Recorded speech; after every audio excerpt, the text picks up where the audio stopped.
This is Guns, Knives, and Watches, and of course this is the 22 that I had in the previous video, and I think there's been some misunderstanding by some people that haven't really had the fortunate experience of being around a bunch of special operations soldiers. This particular weapons platform, in the slang of special operations, called a Dragon. It's used while taking special operations classes as a pistol replacement for a 22 survival rifle, because the 22 survival rifles that the military uses and what has been currently available and available in the past never really measured up. And the true test of a soldier or a hunter or anything else is to be able to do with a pistol what someone else would need a rifle to do, because it requires the use of camouflage, knowing the prey, and being able to kill it. So this, in military slang, is called the Dragon, because it spits fire, because the 22 round that it shoots is a rifle round, not a pistol round. Thus the need for a longer barrel to make that bullet supersonic, so that it can kill rabbits and do this, that, or the other, and possibly kill coyotes. And I've seen people shoot deer with them. Whether it was legal or not, that's up to them. And take it down very effectively. Now, I also said in that I was talking about a Hush Puppy, and I'm not going to get back to the earliest versions of the Hush Puppy, because I, number one, never shot them and am not familiar with them. But the first version of the Hush Puppy that I had any contact with was the H&K USP. Sorry, that was the H&K Mod 1 or Mark 23. This is a very big handgun. Like the Dragon, you can sit there and see they have common traits. They have long barrels on them. They're very big. They weigh a lot. They're this, that, or the other. The one thing that I really always liked about the Mark 23 was, in a situation, which is what it was designed for, it was for basically,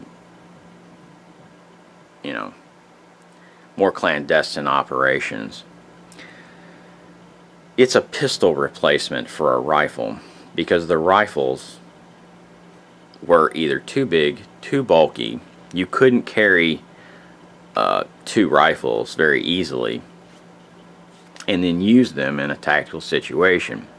Where this pistol was made, because it shoots .45 caliber, and .45s are always subsonic, it was designed to work, and it was designed to get the most power that it possibly could out of the .45 caliber round and deal with the suppressor very well. It has relatively high-rise sights on it. Of course, it's a much larger package. You'll get that here in a second. It has, of course, ambi safeties. One thing I always did like about it was the silent hammer drop, where you can actually control the hammer on its descent, thus making it a little more quiet. Of course, the Mark 23 is a very big weapon, and there's really nothing you can really do about that. A lot of units went over to the USP Tactical, because it gave a lot of the same features. Unlike the USP, this has a target trigger on it. It has high-rise adjustable sights, threaded barrel. The barrel, of course, has a, which you can't really see it, it has a bushing there, a rubber, and it's really not rubber, but let's just call it rubber. O-ring to basically seal anything from coming back in here and dealing with the operation. The Mark 23 has that also, and also to give a little more stability to the barrel suppressor, but mainly it's actually to keep the shit out, no matter what anyone really says. Now this can be, of course, outfitted with ambi safeties. One thing that it cannot be is decocked quietly, but it has a really good trigger, and of course these is just me playing around rounds like when I want to go out and fuck with the coyotes. I really like shooting coyotes or anything else with a pistol, and in my environment right now I get the ability to do that because they come very close to the house due to the chickens and my cat and everything else. No, I would never use my cats and my things as bait, but it just works out that way. A more current version of the Hush Puppy is one that you see in front of you right now. Of course, this is not set up for IR use or the use of infrared light. It is a USP compact. It uses a 10-round magazine, has a Surefire rail adapter with the Ultra 300, and then a push button. Of course, it is suppressed. This suppressor will fit on all 3 guns, even though the threading is different. Because this suppressor, you can change out the threading. And it's fully buffered, so it deals with a lot of things really well, like a dirty gun, like if you're in a water situation, or if you're this, there, or the other. That booster really does help. And of course you can see mine has been literally beat all to hell because I just do that.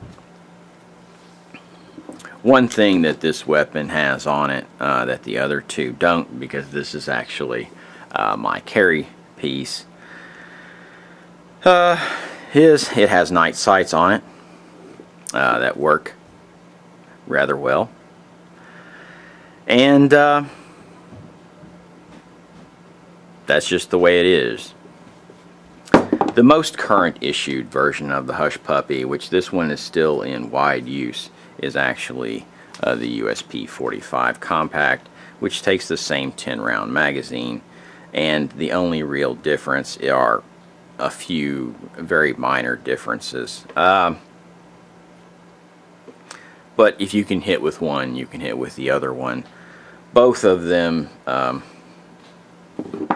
the one downside to this type of trying to make things universally acceptable and compact and better and stronger and whatever else is this one does not have high-rise sights on it, and that's always just been an issue with this particular one. This is more of a close range weapons platform, where these other 2, especially the Mark 23, is designed for more intermediate range use, given the long sight radius, the longer barrel, and just a little bit more knockdown power. The difference between the knockdown power of the Mark 23 and the compact is a lot, but when you compare it to the Dragon and a short-barreled version of the Dragon, there is a vast difference in these 2 weapons platforms, because if you go down to a 3.5-inch barrel on a one of these Marks, and let me see if I can grab one very easily.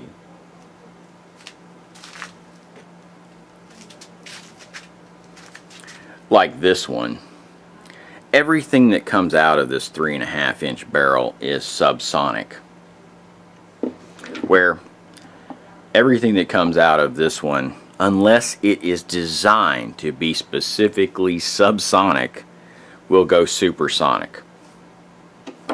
where this one, even a supersonic round, because it is a rifle round, will not go